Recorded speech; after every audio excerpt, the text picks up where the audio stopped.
जय हिंद दोस्तों। तो चलिए बात करते हैं आज रेट्स के बारे में। सुप्रीम कोर्ट द्वारा जो रेट जारी की जाती है हाई कोर्ट द्वारा, तो वो किस अनुच्छेद के अंतर्गत और क्या क्या रेट है वो हम जानेंगे आज। चलिए आज बात करते हैं रेट्स के बारे में। तो उच्चतम न्यायालय यानी कि उच्चतम न्यायालय अनुच्छेद 32 के तहत, आर्टिकल 32 के तहत, और जो सुप्रीम कोर्ट हमारा उच्च न्यायालय है वो आर्टिकल 226 के तहत रेट जारी कर सकते हैं। रीट क्या होती है और रीट क्या कैसे जारी की जाती है वो हम आगे सारा डिटेल अभी अब बताएंगे। जैसे सुप्रीम कोर्ट हो गया तो वो अनुच्छेद 32 के तहत, ये काफ़ी इंपॉर्टेंट है, पॉइंट याद रखिएगा। और जो हाई कोर्ट है वो अनुच्छेद 226 के तहत रिट जारी कर सकते हैं। रिट क्या होते हैं, जैसे कितने प्रकार के होते हैं? बंदी प्रत्यक्षीकरण हो गया, परमा आदेश हो गया, प्रतिषेध हो गया, उत्प्रेषण हो गया, अधिकार परीक्षा हो गया। संसद अनुच्छेद 32 के तहत किसी अन्य न्यायालय को भी इन रिटों को जारी करने का अधिकार दे सकती है। चूंकि अभी तक ऐसा कोई व्यवस्था नहीं है, केवल उच्चतम न्यायालय और उच्च न्यायालय ही रिट जारी कर सकते हैं, कोई अन्य न्यायालय नहीं। 1950 से पहले केवल कलकत्ता, बम्बई एवं मद्रास उच्च न्यायालय को ही रिट जारी करने का अधिकार प्राप्त था। अनुच्छेद 226 अब सभी उच्च न्यायालयों को रिट जारी करने की शक्ति प्रदान करता है। यानी कि 1950 के पहले जो हमारे जो उच्च न्यायालय था, बम्बई, कलकत्ता और मद्रास, खाली वहीं जारी किया जा सकता था और अन्य जगह पे नहीं। लेकिन अब सभी राज्य यानी कि सभी उच्च न्यायालयों को ये शक्ति प्रदान है। आगे देखते हैं। ये रिट क्या है कि अंग्रेजी कानून के लिए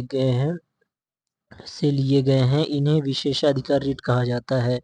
इन्हें राजा द्वारा इन्हें इन्हें राजा द्वारा जारी किया जाता है, जिन्हें अब भी न्याय का झरना कहा जाता है। यानी कि न्याय का झरना। आगे चलकर उच्च न्यायालय ने रिट जारी करना प्रारंभ कर दिया। ये रिटें ब्रिटिश लोगों के अधिकारों और स्वतंत्रता को कायम रखने के लिए असाधारण उपचार थी। फर्स्ट नंबर पे देखते हैं कि क्या कौन सा रिट है हमारी। फर्स्ट नंबर पे है परमादेश, जिसे मैंडेमस कहते हैं। मैंडेमस परमादेश। तो चलिए आगे देखते हैं कि क्या इसका मीनिंग क्या है। परमादेश का अर्थ है कि हम आदेश देते हैं, वी कमांड। इस प्रकार परमादेश न्यायालय का एक आदेश होता है जिसके द्वारा किसी व्यक्ति या लोक पदाधिकारी, पब्लिक अथॉरिटी को उसके विधिक या लोक कर्तव्य या किसी संविधि के अधीन आरोपित कर्तव्य को पूरा करने का आदेश दिया जाता है। इस याचिका के लिए वाले मांग करने वाले व्यक्ति के लिए आवश्यक है कि ऐसे अधिकारी के कर्तव्य का पालन कराने के लिए विधिक अधिकार प्राप्त हो तथा लोक अधिकारी द्वारा किया जाने वाला कर्तव्य बाध्यकारी प्रकृति का होना चाहिए। यानी कि इसमें बताया गया है कि जैसे परमादेश क्या है, कि हम आदेश देते हैं, वी कमांड। परमादेश क्या होता है कि किसी व्यक्ति या लोक पदाधिकारी को उसकी विधिक या लोक कर्तव्य या संविधि के अधीन आरोपित, यानी कि किसी के कर्तव्यों को, जैसे अपने कर्तव्य से कोई हट रहा है या अपने कर्तव्यों का पालन कोई पदाधिकारी नहीं कर रहा है, तो उसको कमांड देना कि आप ये चीज सही करें या ये चीज उसको बताए, कमांड देना या परमादेश कहा जाता है उसको। कौन आवेदन कर सकता है इसके लिए? Who can apply. परमादेश रिट के लिए वही व्यक्ति आवेदन कर सकता है जिसे ऐसा करने का विधिक अधिकार प्राप्त हो। साथ ही अधिकार का प्रवर्तनी इनफोर्सिएबल होना भी आवश्यक, यानी कि लागू किया जा सकना। रिट कब जारी किया जा सकेगा? When it will be not न्यायिक निर्णयों के अनुसार निम्नलिखित मामलों में रिट जारी नहीं किया जा सकता है। कब नहीं जारी किया जा सकता है यह परमादेश? किसके विरुद्ध नहीं जारी किया जा सकता? पहला नंबर, जब संबंधित अधिकारी का कर्तव्य केवल उसके स्वविवेक या व्यक्तिगत निर्णय पर हो। मध्य प्रदेश राज्य बनाम GC Mandwara AIR 1954 supreme court का केस है। इसमें बताया गया है कि जब, यानी कि कोई संबंधित अधिकारी का या निजी मामला हो, उसके स्वविवेक का हो, तो उसमें यह रिट जारी नहीं किया जा सकता। दूसरा नंबर, निजी व्यक्ति या निजी संस्थाओं के विरुद्ध यह रिट जारी नहीं की जा सकता है क्योंकि उन पर कोई लोक कर्तव्य आरोपित नहीं होता है। निजी यानी कि प्राइवेट किसी का ये संस्था है या कोई व्यक्ति है तो उसके विरुद्ध जारी नहीं की जा सकती। तीसरा नंबर, व्यक्तियों के बीच व्यक्तियों के बीच संविदात्मक कर्तव्यों कॉन्ट्रैक्ट अगर हुआ है के पालन के लिए रिट जारी नहीं किया जा सकता। इसमें ये एक केस है बिहारी ईजीएफ कोऑपरेटिव सोसाइटी बनाम सिपाही सिंह AIR 1977 का supreme court case. Second number पे बंदी प्रत्यक्षीकरण हैबियस कार्पस दिया गया है। हैबियस कार्पस मीन्स क्या होता है, इसका अर्थ दिया गया है हैबियस कार्पस का। देखिए क्या होता है कि इसका मीनिंग हैबियस कार्पस एक लैटिन शब्द है जिसका अर्थ है बंदी को न्यायालय के सामने हाजिर करो। इस लेख का मुख्य उद्देश्य अवैध रूप से बंदी बनाए गए व्यक्ति को शीघ्र उपचार प्रदान करना होता है। यह रिट एक आदेश के रूप में उस व्यक्ति के विरुद्ध जारी किया जा सकता है जो की जाती है जो किसी व्यक्ति को निरुद्ध किए हुए रखते हैं। यदि न्यायालय यह पाता है कि बंदी के निरोध का कोई अविधिक औचित्य नहीं है तो वह तुरंत निरुद्ध व्यक्ति को छोड़ देने का आदेश देता है। क्या होता है कि हैबियस कार्पस में जैसे किसी को अवैध रूप से बंदी बना लिया जाता है बिना कारण के, तो उसमें एक आदेश है, यह रिट एक आदेश के रूप में उस व्यक्ति के विरुद्ध जारी की जाती है जिसने यानी कि निरुद्ध बनाया गया है बिना मतलब के, बिना अपराध के, यानी कि तो उसका कोई औचित्य नहीं है, तो तब वो छोड़ दिया जाता है अगर ऐसा पाया जाता है तो चलिए आगे। कौन आवेदन इसके लिए कर सकता है, हु कैन अप्लाई इस रेट के लिए। नियम के अनुसार याचिका के रूप में न्यायालय में वही आवेदन कर सकता है जिसके मूल अधिकारों का उल्लंघन या कार्यपालिका या विधायिका द्वारा किया गया है या किए जाने की धमकी दी गई है, किंतु उच्चतम न्यायालय के एक मामले में दिए गए निर्णय के अनुसार कुछ परिस्थितियों में इस रिट के लिए बंदी की ओर से कोई भी अन्य व्यक्ति जो बंदी का कोई भी रिश्तेदार या हितैषी हो सकता है याचिका दाखिल कर सकता है।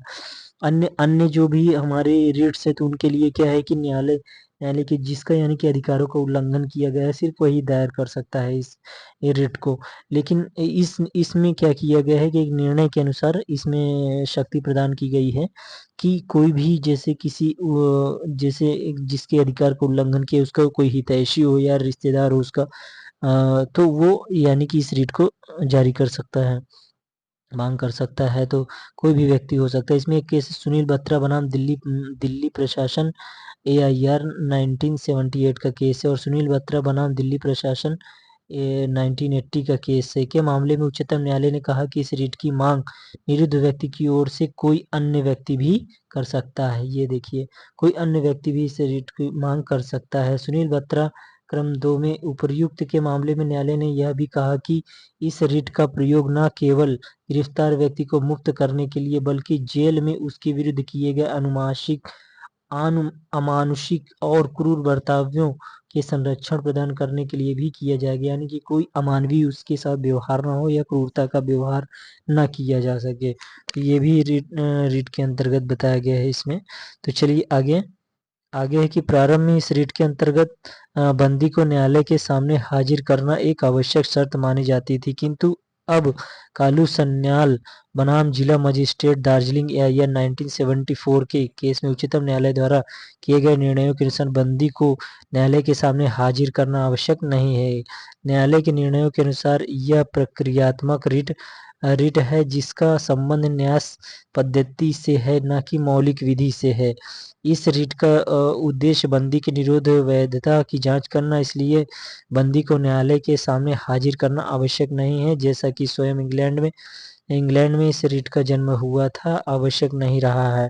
अमेरिका में भी यह अब बंदी को न्यायालय में हाजिर करना आवश्यक नहीं है, कि जैसे क्या होता था कि 24 घंटे के अंदर उसको यानी कि जैसे पेशी की जानी आवश्यक थी, उसकी न्यायालय के सामने हाजिर करना आवश्यक था, तो वही बताया गया है कि लेकिन अब ऐसा कुछ नहीं है कि कहीं पे भी आप उसको ले जा सकते हैं, अगर वो घर में अगर कहीं पे भी आप मजिस्ट्रेट के सामने पेश कर सकते हैं। तो चलिए देखते हैं कि तीसरा नंबर क्या है, उत्प्रेषण।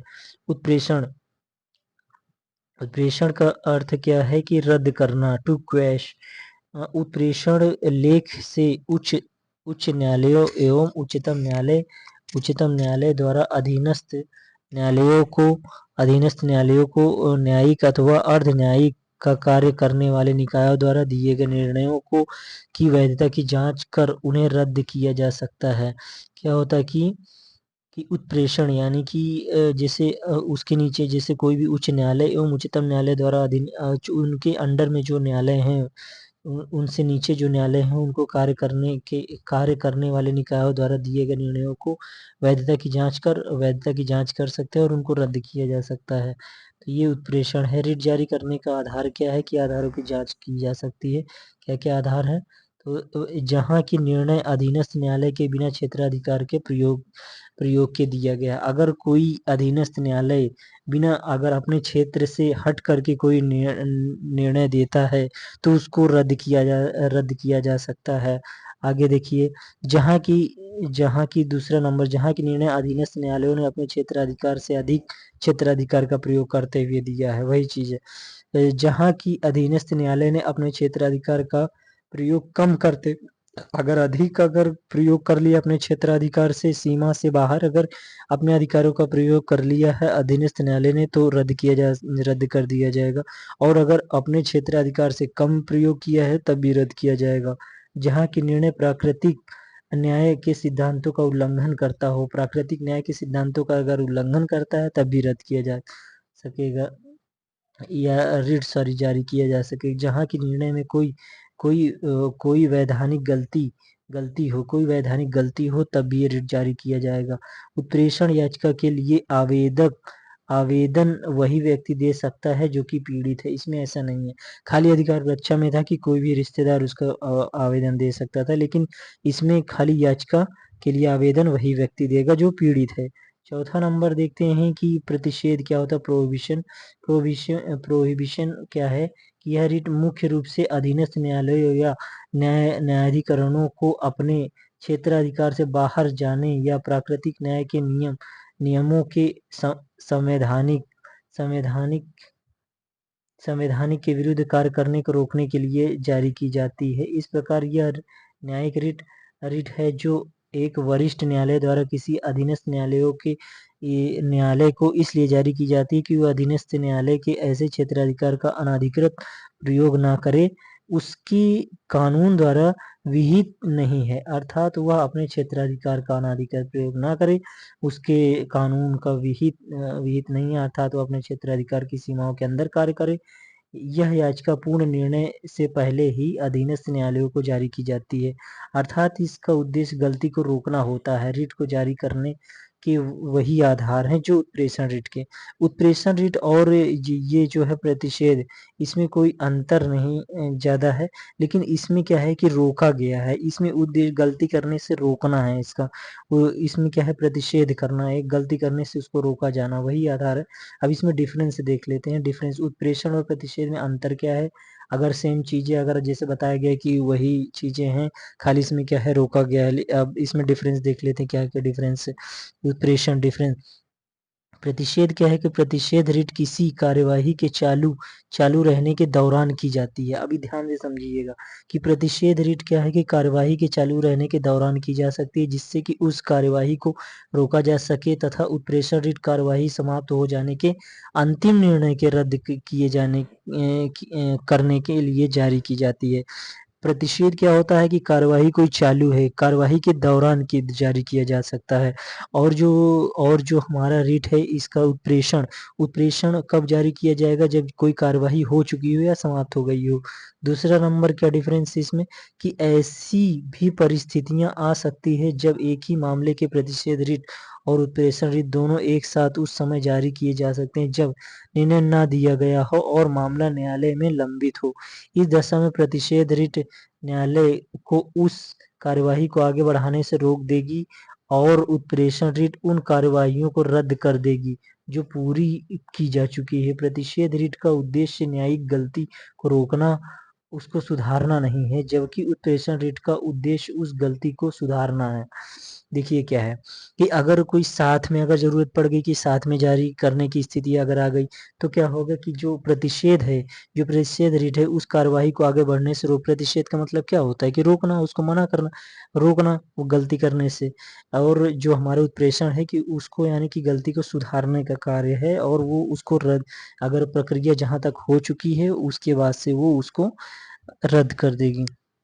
चलिए आगे देखते हैं। 5th नंबर पे अधिकार परीक्षा क्वा वारंटो, ये फेमस है काफी। क्वा वारंटो अधिकार परीक्षा का शाब्दिक अर्थ है आपका क्या अधिकार है यह रिट किसी ऐसे व्यक्ति के विरुद्ध जारी की जाती है जो किसी सार्वजनिक पद को अवैध रूप से धारित किए है। इस रिट द्वारा पूछा जाता है कि किस प्राधिकार से वह पद ग्रहण किए है। यदि वह व्यक्ति अवैध रूप से पद को ग्रहण करता है तो न्यायालय इस रिट द्वारा उसे पदमुक्त कर देगा। न्यायालय क्या करेगा, अगर कोई अवैध रूप से पद धारण कर लिया है तो उसको पूछने का अधिकार है पहले तो किस अधिकार से आप, मतलब आपका क्या अधिकार है, आप किस लिए जैसे सार्वजनिक पद को कोई है कि अवैध रूप से धारित ना कर पाए, ताकि ताकि और उसे न्यायालय क्या कर सके, उससे पद मुक्त कर देगा। रिट कब जारी की जाएगी, ये वाली याचिका याचिका की मांग के लिए निम्नलिखित शर्तों को पूरा करना आवश्यक है। विवादग्रस्त पद सार्वजनिक पद हो, अगर कोई सार्वजनिक पद हो और विवादग्रस्त हो तब ये रिट जारी की जाएगी। जिस व्यक्ति ने उसे धारण किया हो वह उसे धारण करने का वैध अधिकार न रखता हो, यानी कि अवैध हो, उसकी योग्य ना हो। वह योग्य का क्या अर्थ है यहाँ पे कि अवैध रूप से धारण कर लिया हो कोई पद, तो उसलिए वो न्यायालय द्वारा यह रिट जारी की जाएगी। चलिए, यह याचिका किसी निजी प्रकृति के पद को धारण करने व्यक्ति के विरुद्ध भी जारी की जा सकती है। कौन आवेदन इसके लिए दे सकता है? इस रिट के लिए कोई भी व्यक्ति न्यायालय में प्रेषित कर सकता है, चाहे वह व्यक्ति भले ही व्यक्तिगत रूप से पीड़ित ना हो। अगर वो व्यक्तिगत रूप से भी पीड़ित अगर कोई व्यक्ति नहीं है तब भी इसको जारी की कर सकता है, मतलब इसके लिए मांग कर सकता है। चलिए, किंतु यदि कोई व्यक्ति दीर्घकाल से ही पद धारण किए हुए है और उसके विरुद्ध कोई शिकायत नहीं की गई है तो इलाहाबाद उच्च न्यायालय ने उस व्यक्ति के विरुद्ध यह रिट जारी करने से इनकार कर दिया है। यह मुकदमेबाजी को बढ़ावा देगा जो बैजनाथ बनाम उत्तर प्रदेश AIR 1965 के केस में बताया गया है। तो ये रहा रिट के प्रकार हमने जाना आज। तो I hope you like this. तो थैंक यू सो मच।